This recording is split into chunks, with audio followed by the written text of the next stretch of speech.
Zeus is the almighty ruler of the world. He has vanquished all, even the most fearsome of his opponents. He has avenged his mother and won all of the wars. He reigns supreme over both the mortals and the gods of the pantheon.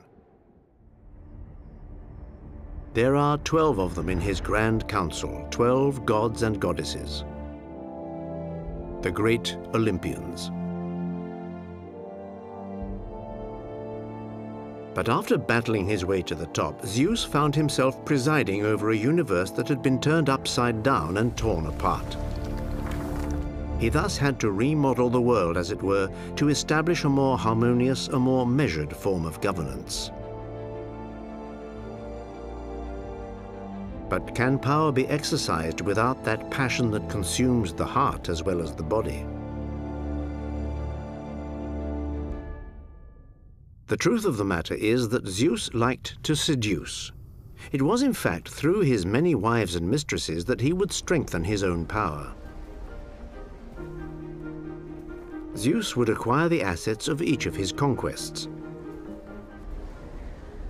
Those who were to know him as Rain, as a bull or as a swan, would give birth to a race of demigods and heroes whose names would become the names of almost every region in the world.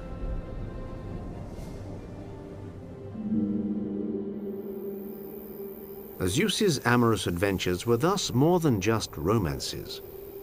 It was through his love interests that the master of Olympus indirectly imposed his authority, an authority that was based on the institution of laws and norms that had to be obeyed. Any transgression was severely punished. So in a certain way, Zeus combined love with order.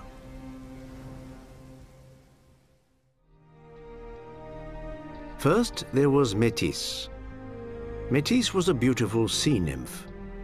She represented prudence and wisdom, as well as cunning. In the primordial time when the world was in gestation, her precious advice had enabled Zeus to avenge his mother and to rescue his brothers and sisters. So did the master of Olympus then propose to her out of gratitude? Gratefulness is not a strong point among those in power. No, Zeus was attracted to Metis. He was even very attracted to her. And as for Metis, how could she refuse? It was the king of the gods who was asking for her hand. The young nymph was flattered. She felt very honored. She said yes, and so they were wed. Their post-nuptial bliss knew no bounds until one day an oracle revealed to Zeus that after giving him a daughter, his wife would bear him a son, and that the boy would later dethrone him, as he himself had dethroned his own father, Cronus.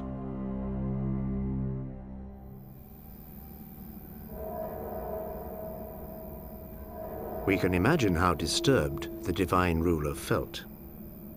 And so, in order to keep such a scenario from happening again, when Metis told him she was pregnant, Zeus challenged her to what was, to say the very least, a rather unusual contest. He dared her to outdo him by turning herself into different creatures. This game of metamorphosis is commonly played among the gods who have the power to change themselves into whatever they choose. Metis, though she was the symbol of prudence, threw caution to the winds. She blithely went through a series of metamorphoses, turning herself into a lioness, and then a wild boar, a flame, and even a fly. Zeus congratulated her. Very good, but can you make yourself into something even smaller? Metis was caught up in the game and changed herself once again, this time into a drop of water. Zeus applauded, and then immediately swallowed it. But one does not swallow the goddess of cunning without getting into big trouble. After a while, Zeus was seized by a raging headache that was so violent that he felt like his head was about to explode. His son Hephaestus, the god of blacksmiths, ran up in a panic and with his great mallet struck his father's head, splitting it open. And a miracle happened. The daughter that Metis had been carrying leapt out of the head of the king of the gods. Her name was Athena. Athena, the goddess of war, protector of the city. She emerged in all of her splendor with her helmet and her spear, ready for battle.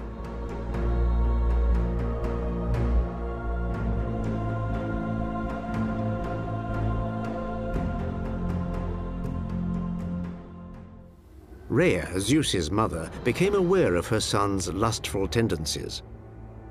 She sensed that his romantic and sexual volatility would lead to disastrous consequences. So she forbade him to remarry. She forbade him? How dare she? Had she forgotten that she was speaking to the master of the universe? Zeus took offense and threatened to rape his progenitress then and there. Rhea was unimpressed. She changed herself into a serpent, ready to pounce on her son. Zeus did the same thing. He turned himself into a male serpent and, entwining his mother in an indissoluble knot, carried out his threat.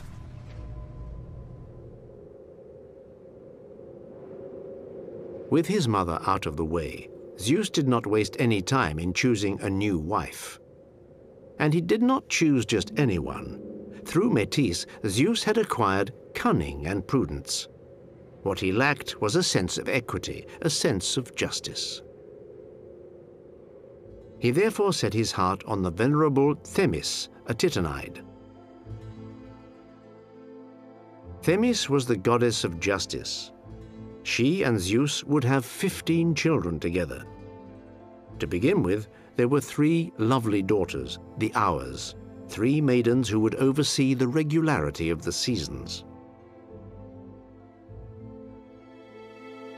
After that, they had 3 more girls, 3 more daughters who lived somewhere in an impenetrable cavern near Olympus.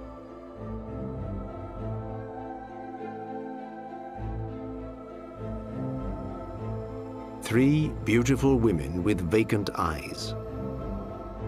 They went everywhere together, connected by a thread, and they took on the appearance of simple spinners. At the mention of their names, mortals as well as gods trembled. Clotho, who spun the thread. Lachesis, who determined the length of the thread. And Atropos, the merciless Atropos, who cut the thread. That thread is, of course, the thread of life. It measured out the lives of mortals as well as the lives of the gods. The 3 maidens were called the Morai by the Greeks, and later on the Parcae by the Romans. Their decrees were absolute. Nobody had the power to change anything at all. Zeus himself acknowledged their superiority and never dared to challenge them. The Moirai were the 3 fates.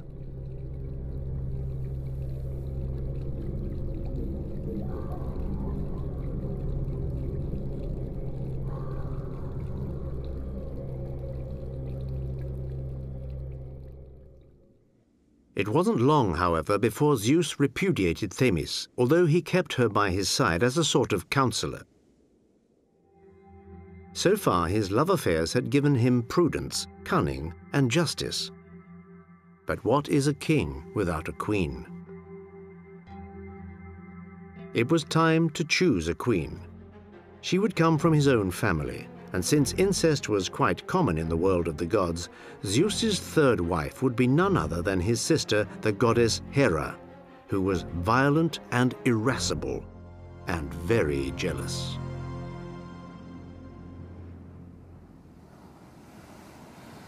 Brother and sister would be wed in secret on the island of Samos. In fact, with Hera, Zeus got caught at his own game.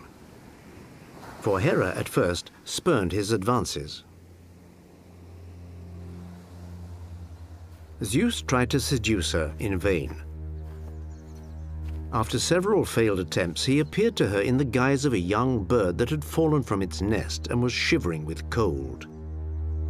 Moved by the sight, Hera picked it up and held it against her in order to warm it up. At that point, Zeus changed back into himself and tried to ravish her. Not one to get flustered, Hera decided that she would give in to him, but only if he promised to marry her. Zeus, unable to contain his desire, agreed, and the beautiful goddess would lose no time in reminding him of his vow. Hera, it must be said, had many assets. Her beauty may have been a bit severe, but she took pride in her appearance and was known as the goddess of the white arms. She was irresistible.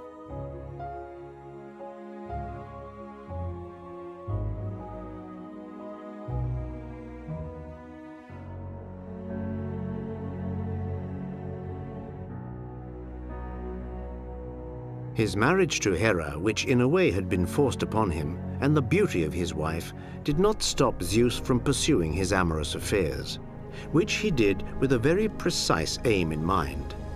As the master of the universe, he was seeking to strengthen his connection with the different elements in nature.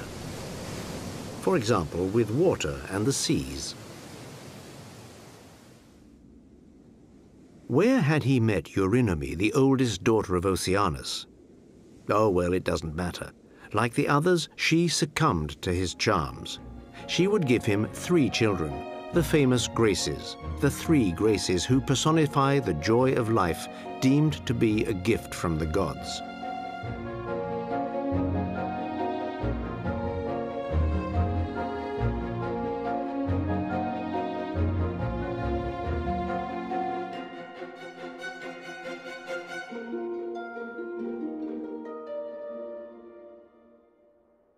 Later, Zeus would spend not less than 9 nights with another Titanide, the beautiful Mnemosyne, or Memory, who would give him 9 daughters, the Muses.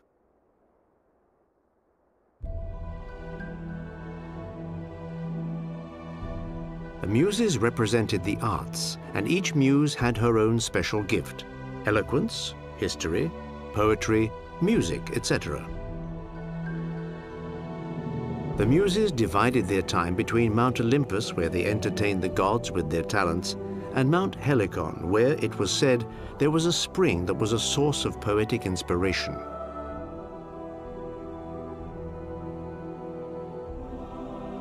Among the gods, there was one goddess whose beauty was unsurpassable, as well as mysterious. She was the goddess of the night, Leto. Zeus desired her. He had desired her for a long time, and he wanted a boy, a beautiful boy, who would be the god of the light of the sun, the god of music and of poetry. He would get this child from the goddess of the night. Had he forgotten Hera, his wife, who was as vengeful as she was jealous? Leto was a mistress that Zeus regularly honored with his favors. She soon became pregnant with twins. But the Queen of Olympus, exasperated by her husband's latest escapade, sent Python, a monstrous serpent who rose out of the depths of the earth, to pursue poor Leto. Hera also decreed that Leto should never find rest in any land on which the sun shone. The unfortunate goddess was forced to wander endlessly all over Greece until she finally came, when she was already in the throes of labor, to a small island in the Aegean Sea that agreed to give her asylum.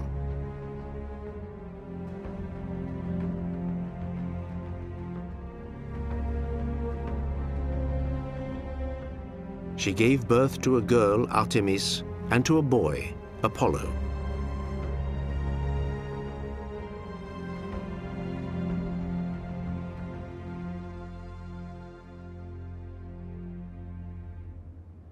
But Zeus's wandering eye did not only fall upon goddesses. Women, mortal women, also stirred the heart of the god of the gods. And that posed more than one problem. First of all, because it is not in the order of things for gods and mortals to mix. And secondly, because a mere mortal cannot look upon the divine glory of a god. But Zeus had fallen passionately in love with one woman on earth, one woman in particular. She was the daughter of the king of Thebes. Her name was Semele. In order to woo her, Zeus had no choice but to appear to her in the guise of a handsome prince. This was the only way that a god could be viewed by the human eye. The problem was that our divine philanderer was still married to Hera, and she furiously disapproved of this new romance that was developing between her husband and Semele.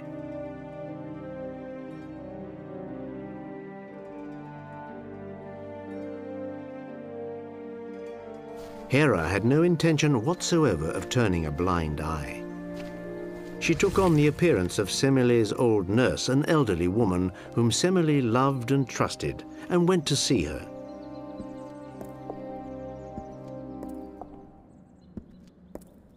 Semele, who was already pregnant, was about to give birth.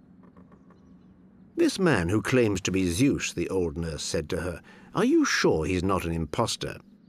Then tell him to show you who he really is. If your lover is indeed Zeus, ask him to prove it to you. Let him reveal himself to you in all of his splendor, just as he appears to the other gods." These words did not fail to strike a chord with Semele. She began to doubt. This man, her lover, could it really be Zeus? The next time he came to see her, she begged him to show himself to her, as he really was. Zeus refused. He knew only too well what the consequences would be. Semele insisted. Zeus stood his ground. "If that's the way it is," Semele threatened him, "you will no longer be allowed in my bed." Mad with desire for Semele, Zeus capitulated. As his lover looked on in awe and astonishment, he revealed himself to her as he really was. In the eyes of mortals, he was thunder and lightning. The entire palace went up in a blaze, and along with it poor Semele. She had just enough time to give birth to her child before she was consumed by the flames. Miraculously, the fire spared her child. It was a boy. Zeus took the infant with him. He would be called Dionysus.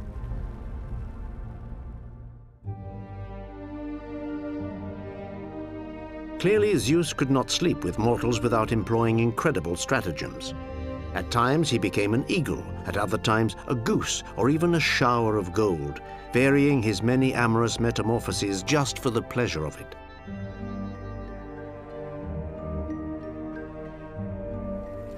On seeing an exquisite young woman playing on the beach, Zeus felt his heart throb wildly once again.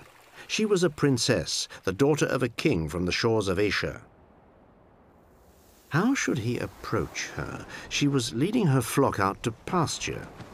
Zeus took on the form of a bull. A dazzling bull with a snowy white coat and sinewy neck muscles, outfitted with horns that were more diaphanous than a diamond of pure water. It was such a gorgeous animal that the beautiful maiden drew closer in order to stroke it. The bull gently lay his warm muzzle on her breast and then knelt down at her feet. The princess thus grew bolder. In spite of the protests of her servants, she climbed onto the animal's back. It immediately jumped to its feet and rushed toward the shore. It galloped swiftly over the sea and took the unfortunate maiden all the way to Crete.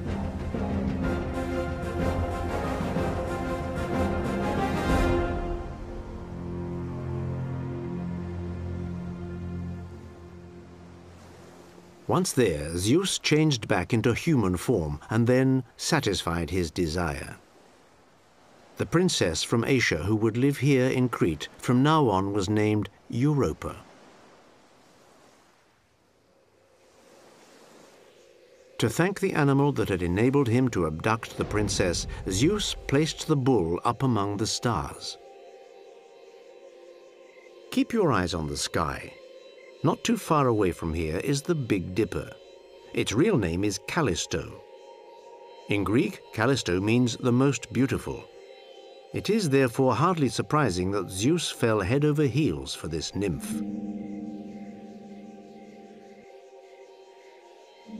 There was just one thing. She was one of the servants of the goddess Artemis. Artemis was the goddess of hunting. She was also the goddess of virginity. Callisto had thus taken a vow of chastity. No man was allowed to get near her or her companions, who were all virgin huntresses. The last man who transgressed the rule was a hunter named Actaeon, and he was punished in a most dreadful way. Artemis changed him into a stag who was devoured by his own hounds.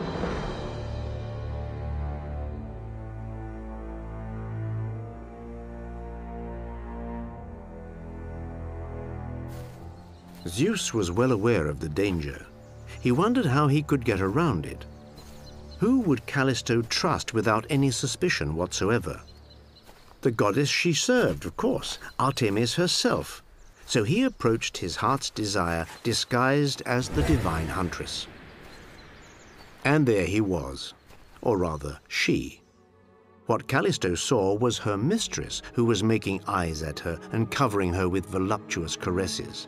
Callisto's body trembled and then gave itself up.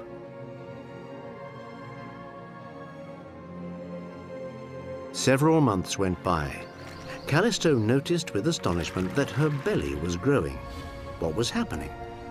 Was it possible to get pregnant by a woman?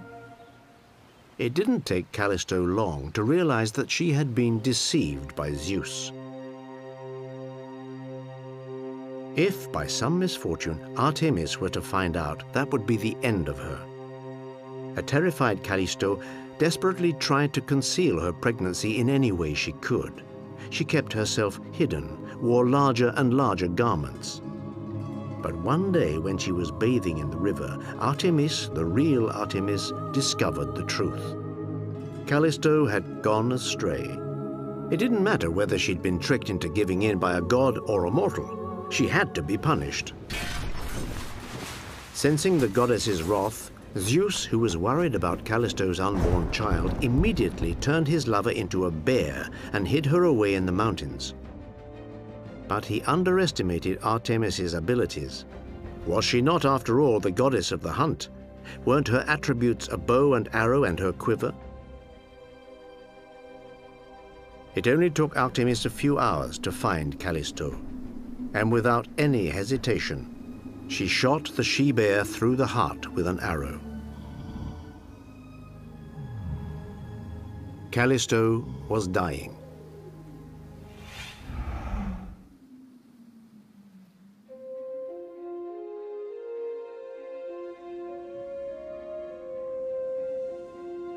And so Hermes, the faithful messenger of the gods, was sent by Zeus to rescue in extremis the child that Callisto was carrying.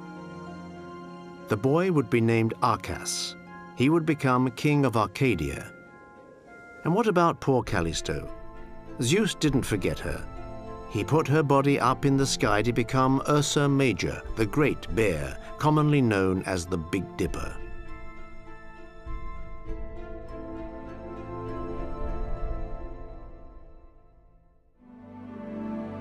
Zeus's amorous conquests were countless. From the goddesses, Zeus sought to acquire the virtues that he lacked.